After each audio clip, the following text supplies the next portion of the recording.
80 शब्द प्रति मिनट की गति से मैटर स्टार्ट। जब हम दूसरों की भलाई सोचते हैं तो इसमें हमारे चित्त की शुद्धि होती है, मन पवित्र होता है और आत्म सुख की प्राप्ति होती है। जो व्यक्ति दूसरों की भलाई सोचता है उसका भला ईश्वर स्वयं करता है।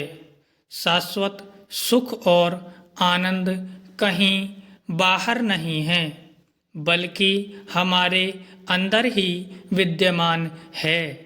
इससे अनजान होने के कारण व्यक्ति सुख की तलाश में इधर उधर भटकता रहता है। वह कभी भौतिक वस्तुओं में सुख की खोज करता है तो कभी विषय भोगों में, लेकिन संतोष कहीं नहीं मिलता क्योंकि ये सभी सुख क्षण भंगुर होते हैं। यदि व्यक्ति योगाभ्यास, ध्यान, सत्संग और स्वाध्याय करता है तो उसे अंदर से असीम आनंद की प्राप्ति होती है। आत्मा से प्रस्फुटित आनंद हमेशा स्थायी रूप से तृप्ति का अनुभव करता है। उसके मन में घृणा, ईर्ष्या जैसी नकारात्मक भावनाएं समाप्त हो जाती हैं और उसके हृदय में करुणा, प्रेम, संवेदना जैसी दिव्य भावनाएं उमड़ने लगती हैं। भौतिक और आध्यात्मिक दोनों दृष्टियों से उसका जीवन पूर्ण होता है।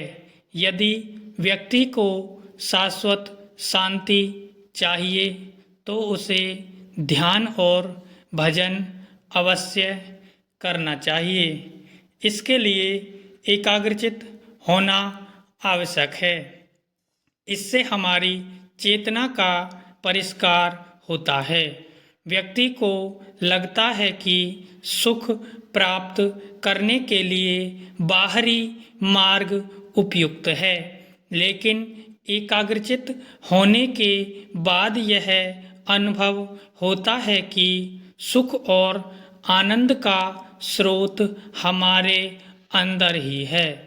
परम आनंद प्राप्त होने के बाद व्यक्ति की जिज्ञासाएं समाप्त हो जाती हैं।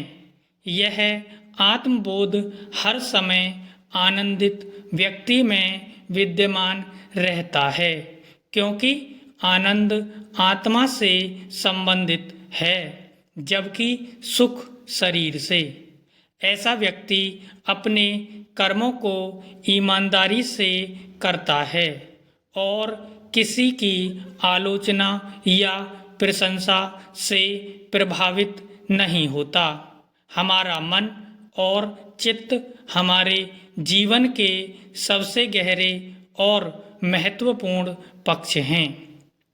मन वह शक्ति है जिसके माध्यम से हम विचार करते हैं, निर्णय लेते हैं और कल्पनाएं करते हैं।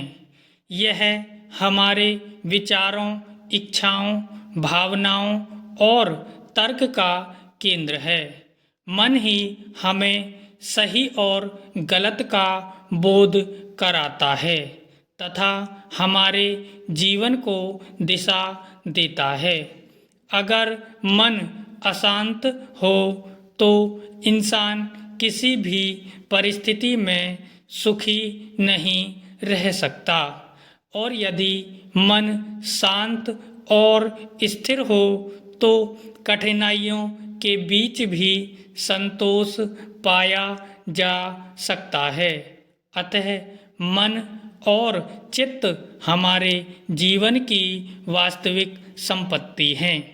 यदि इन्हें सही दिशा दी जाए तो जीवन आनंदमय और सफल हो जाता है, अन्यथा असंतोष और अशांति से घिर जाता है। समाप्त।